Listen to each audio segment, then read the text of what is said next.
ভাবনিধি গৌরহরি, রাধা কৃষ্ণ মিলিত তনু গৌরহরি। যদি কেউ মনে করে যুগল দর্শন করব, তাহলে যদি গৌরহরিকে কেউ দর্শন করে তাহলে তার প্রকৃত যুগল দর্শন হয়ে যায়। যুগল মূরতি আমার গৌরহরি, বৃন্দাবনে রাধা কৃষ্ণ মিলিত তনু গৌরহরি।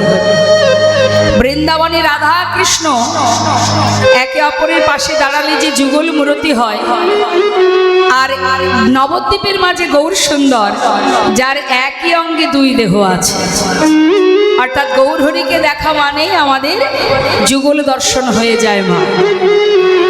সেই ভাবনিধি গৌরহরি কখনো রাধা ভাব, কখনো কৃষ্ণ ভাবে বিভোর হয়ে বৃন্দাবনের সেই ভাব প্রকাশ করেন। তাই বৈষ্ণব মহাজন বললেন, আজ আমার গৌরহরি রাধা ভাবে বিভাবিত হয়ে গম্ভীরায় বসে 3.5 জন অন্তরঙ্গ ভক্তকে নিয়ে মনের আনন্দে সেই মান ও বিরহ লীলা প্রকাশ করে যাচ্ছে।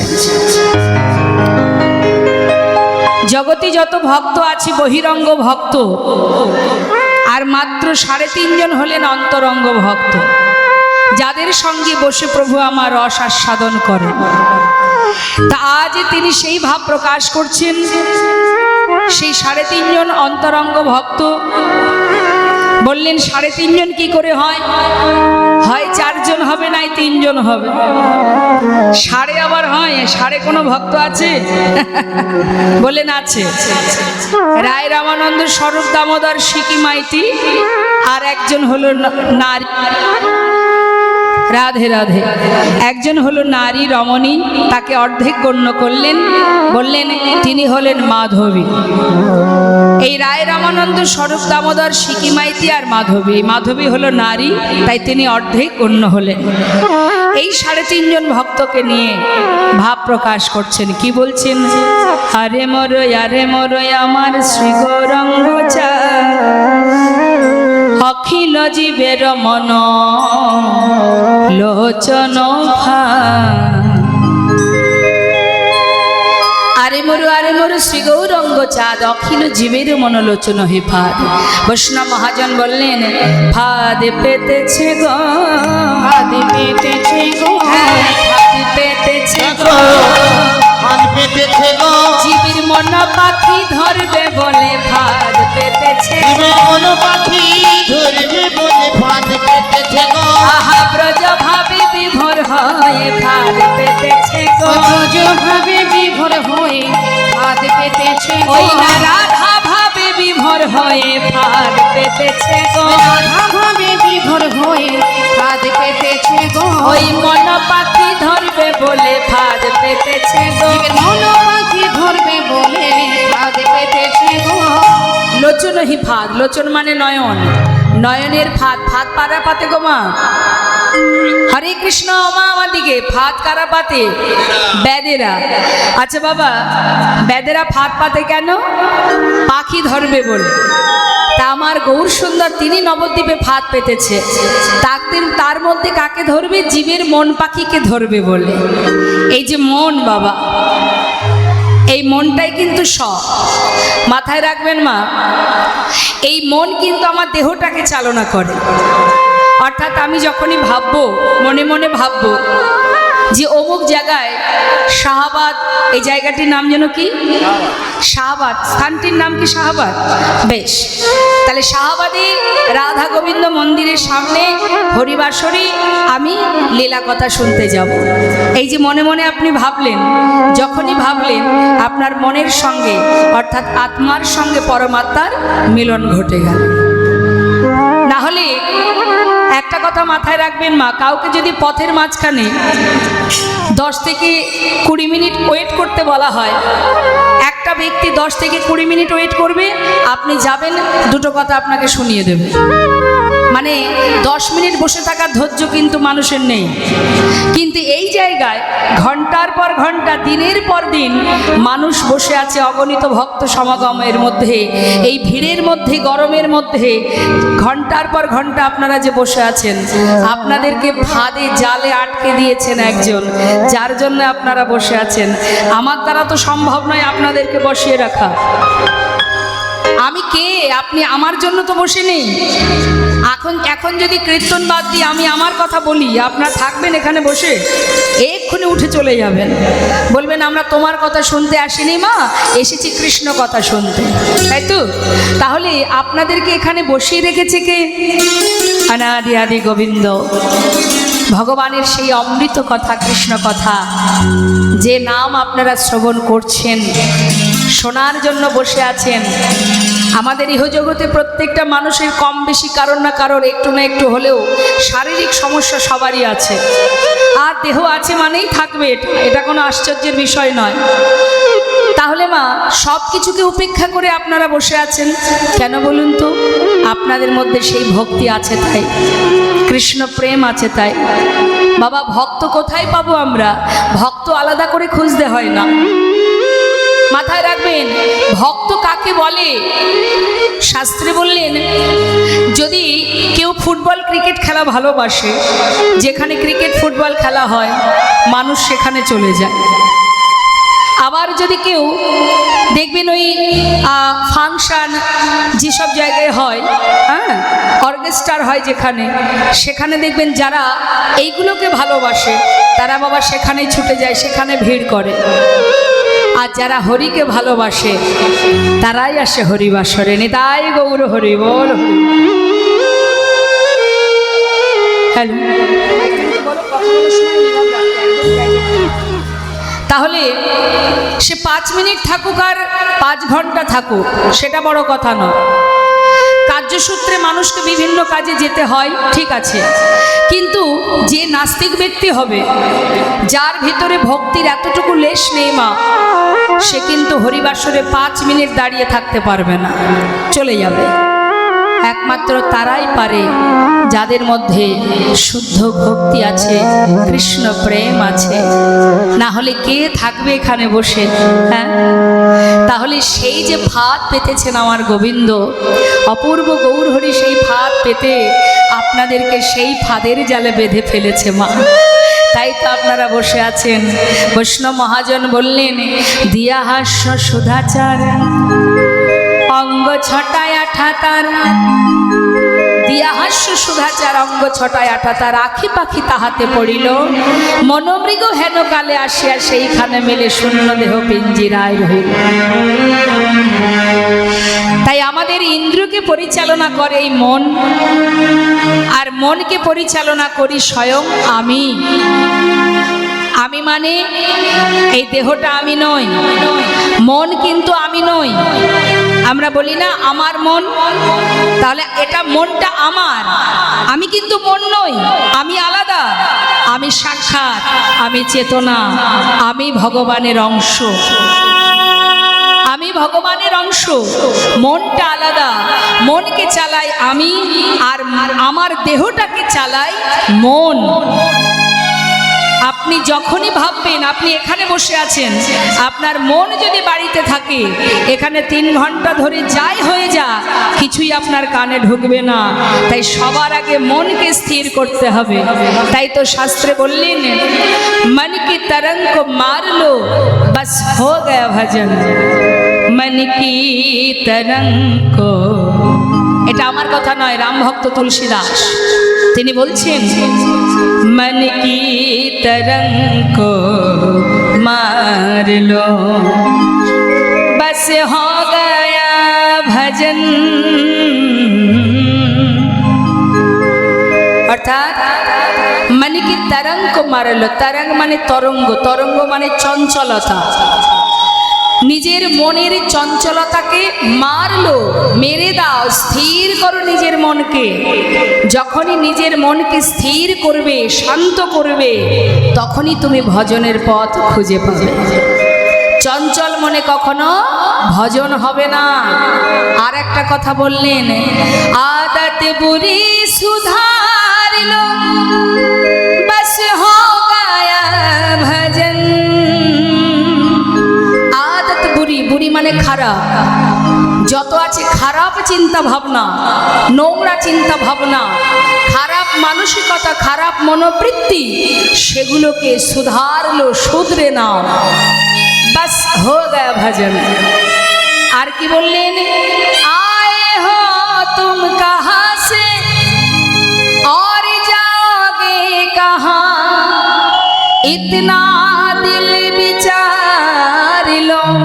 দিল বিচার লো মানে মনের কাছে জিজ্ঞাসা করো, বিচার চাও যে আমি কোথা থেকে এসেছি আর কোথায় যাব। হো গয়া ভজন। নিতাই গৌর হরি বল, হরি বল।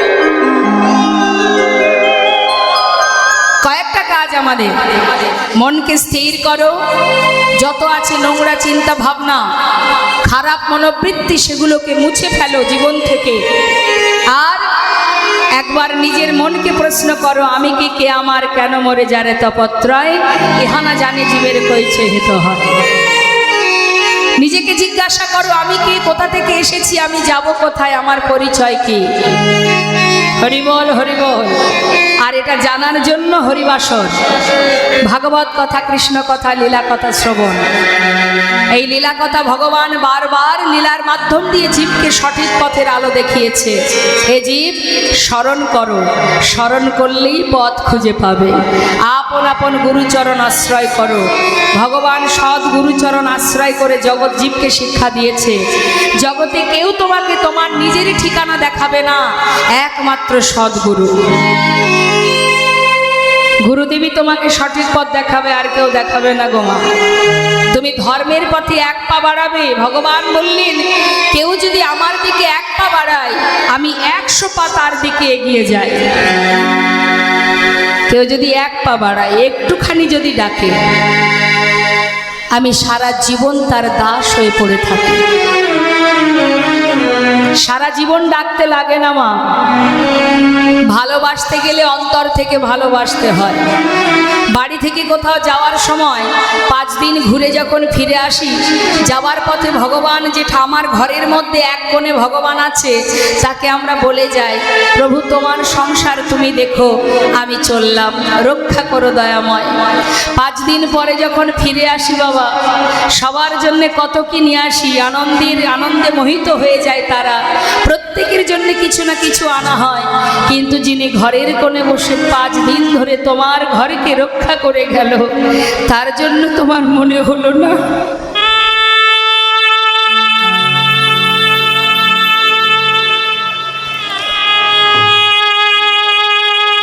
সে তো এক কোণে বসে বসে মনে মনে বলে, ওরে ভক্ত,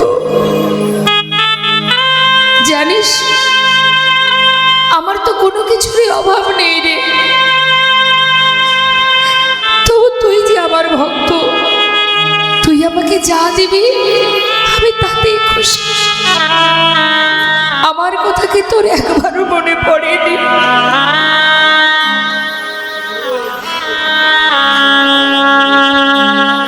বাবা,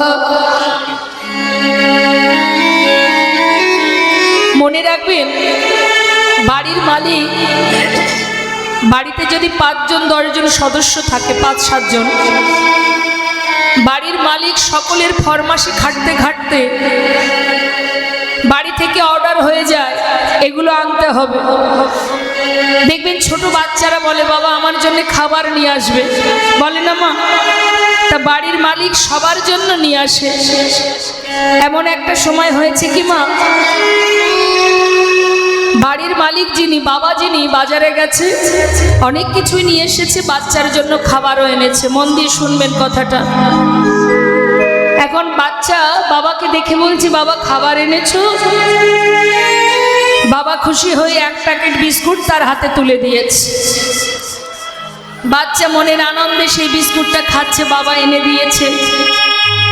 ঠাকুমা বলছে, কিরে নাতি, বাবা কষ্ট করে নিয়ে এসে তোকে দিল, বাবার জন্যই তো পেলি রে বাবা, তো বাবাকে একটু দিতে পারছিস না? আমরা এমনই কৃপণ, এমনই স্বার্থপর মা, সংসারের জন্য হাজার হাজার টাকা আমরা খরচ করি, ভগবানের বেলায় আমাদের কৃপণতা শুরু হয়ে যায়। তা সেই বাচ্চাটা কিছুতেই দেবে না। কি মা দেয় বাড়ির বাচ্চারা? খেতে পারুক বা না পারুক, ভাগের ভাগ থেকে এক কোনাও কাউকে দিতে চায় না। সে জেদ করছে দেব না। ঠাকুমা বারবার বলছে আরে বাবা একটু তো দে। বারবার বলাতে তখন সেই বাচ্চাটা গিয়ে নিজে যেটা খাচ্ছিল কিছুটা বাকি আছে আর একটুখানি আছে, একটা পুরো বিস্কুট দিল না। ওই আমাদের মতো অবস্থা আর কি। আমরা যেমন দেওয়ার সময় 1 টাকা 2 টাকা খুঁজে বের করি, ঠিক তদ্রূপ ওই সামান্য একটুখানি বাকি ছিল একটা বিস্কুট থেকে, সেটা দিয়েছে বাবার হাতে। বাবা কিন্তু তার জন্য সন্তানকে কিছু বলল না যে বাবা এটা কেন দিলি, একটা পুরো বিস্কুট দে না। বাবা সেই সন্তানের দেওয়া ওই সামান্য কিঞ্চিত বিস্কুটটা হাতে নিয়ে সেটা মুখে দিয়ে টুকটুক করে সেবা করছে। এবার আপনাদের কাছে প্রশ্ন মা, বাবার হাতে টাকা আছে, বাবা তো মালিক, বাবা কি পারতেন না বাজারে গিয়ে 1 প্যাকেটের জায়গায় 2 প্যাকেট বিস্কুট কিনে খেতে? তাহলে সেটা কেন খেলো না? সামান্য একটুখানি বিস্কুট কেন সেবা করছে সে? কেন বলুন তো? আপনি যাদের জন্য করছেন না তারা যদি কিঞ্চিত আপনাকে দেয়, তার মধ্যে যে সুখ আছে মা, বাজার থেকে 5 প্যাকেট বিস্কুট কিনে খাওয়ার মধ্যে সেই সুখ নেই। নিতাই গৌর হরি। তাই সন্তান যদি কিঞ্চিত দেয় তাতে যে আনন্দ বাজার থেকে কিনে খাওয়ায় সেই আনন্দ পাওয়া যায় না। তাই ভগবান মালিক, বিশ্ব ব্রহ্মাণ্ডের মালিক, কিন্তু তথাপিও ভক্তের কিঞ্চিত কিঞ্চিত ভালোবাসা পাওয়ার জন্য তিনি বারবার এসেছেন, বারবার সবাইকে নিজের কাছে টেনে বারবার তাদের ভালোবাসা পেতে চেয়েছে, ভক্তি পেতে চেয়েছে, ভক্তের চরণ তলে ধুলাই গড়াগড়ি দিয়েছে। একদিন দেবর্ষি নারদ জিজ্ঞাসা করছে, দয়াময় তুমি তো অনন্ত কোটি বিশ্ব ব্রহ্মাণ্ডের মালিক, সারা জীবন ধরে তোমার নাম গাইলাম, কিন্তু আজও খুঁজে পেলাম না যে তোমার ঠিকানাটা কোথায়, সঠিক জায়গা কোথায়, থাকো তুমি কোথায়?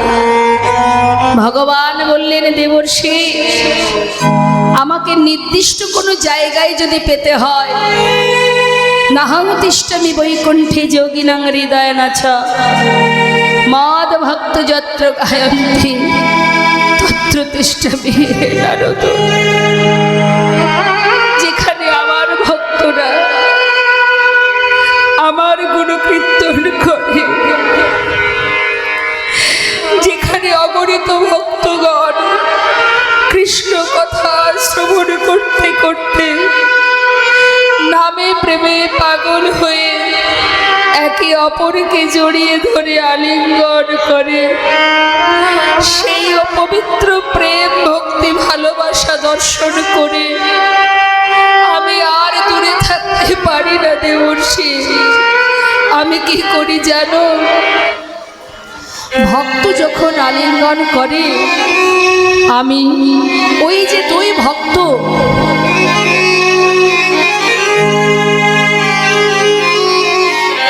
ওই 2 ভক্ত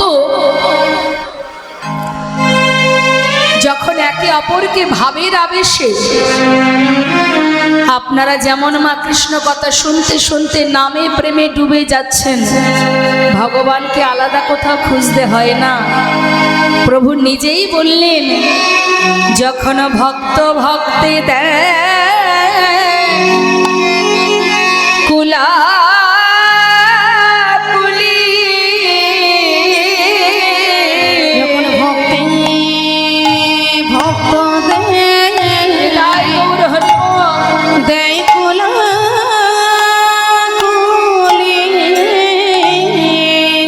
ভক্ত ভক্তি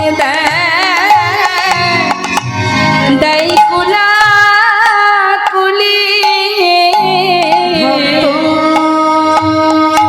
ভক্ত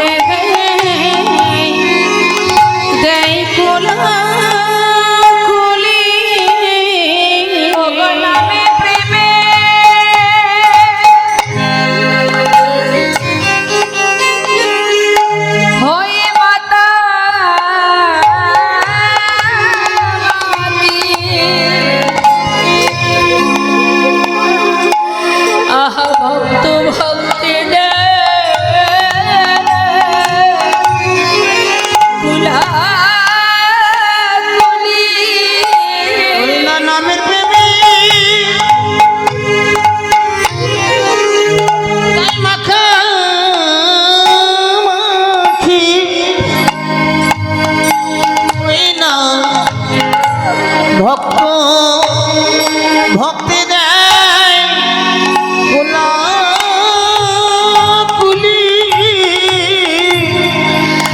তারা নামে প্রেমে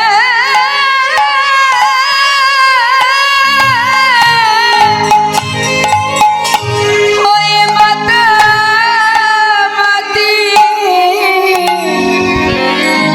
আহা ভক্ত ভক্তিদের কুলাকুলি ওই নামে হয়ে মাতামাতি।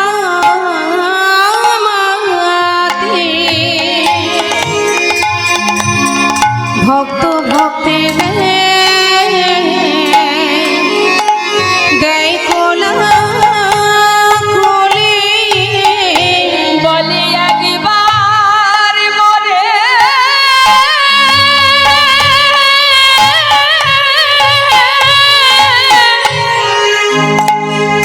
একবার মরে কৃপা করো। ভক্ত ভক্তদের কুলাকুলি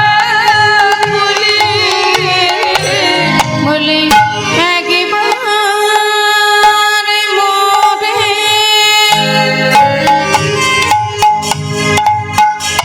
মোরে কৃপা করো।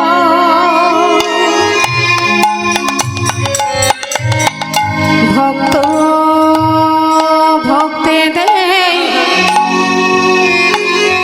গড়গড়ি। ভক্ত ভক্তেরাই কুলাকুলি। যখন একে অপরকে কুলাকুলি করে, বাজিয়ে যাও। ভগবান বললেন আমি তখন কি করি জানো না রো?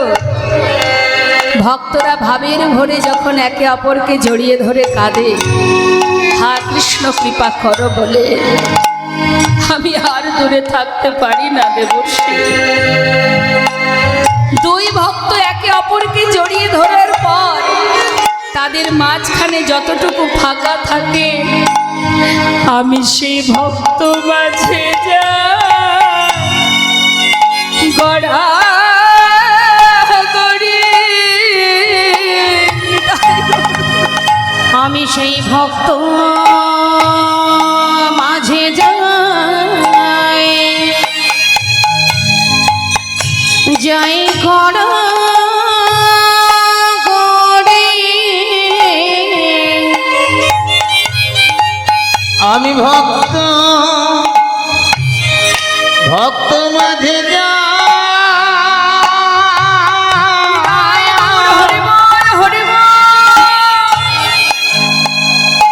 যাই করা করি। ভক্তের চরণে ধুলি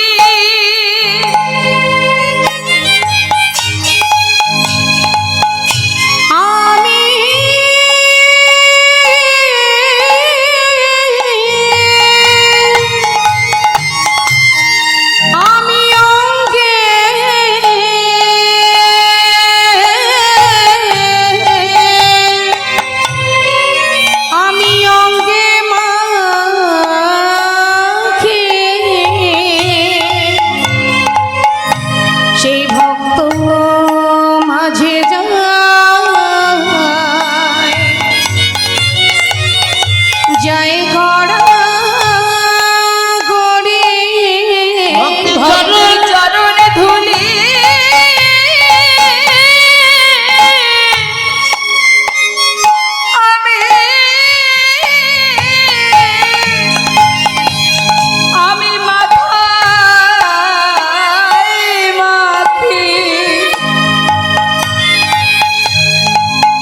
আহা ভক্ত ভক্তি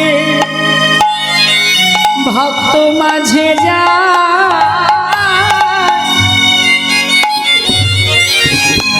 যাই গড়া গড়ি ভক্তের চরণে ধুলি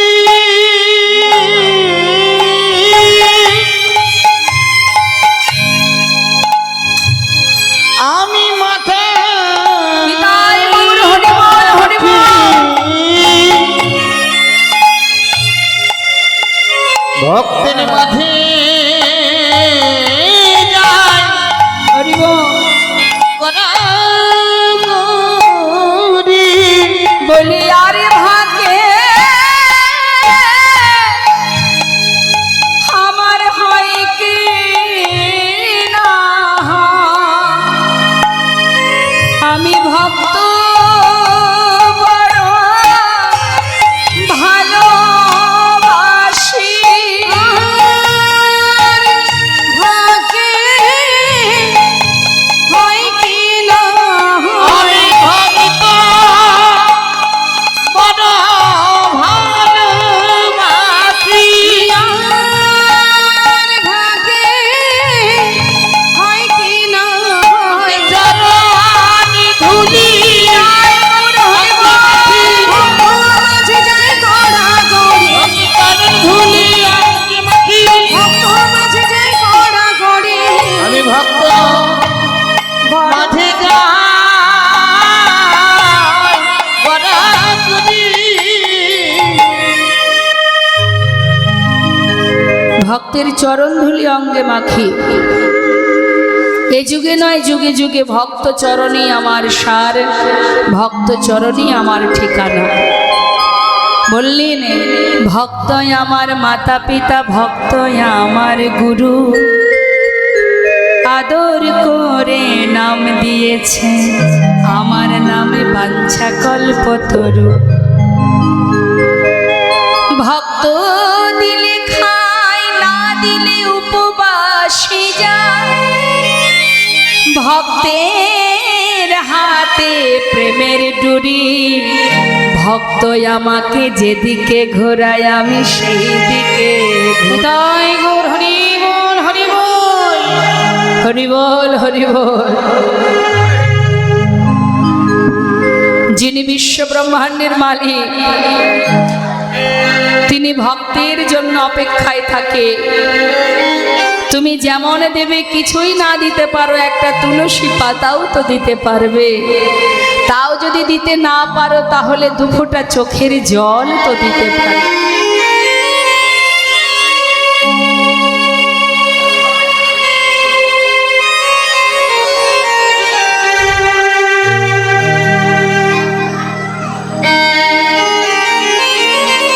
বাবা, সুন্দর একটা দৃষ্টান্ত আপনাদের কাছে দেব। এটা কোনো গল্প নয়, বাস্তব। একটু মন দিয়ে শুনবেন।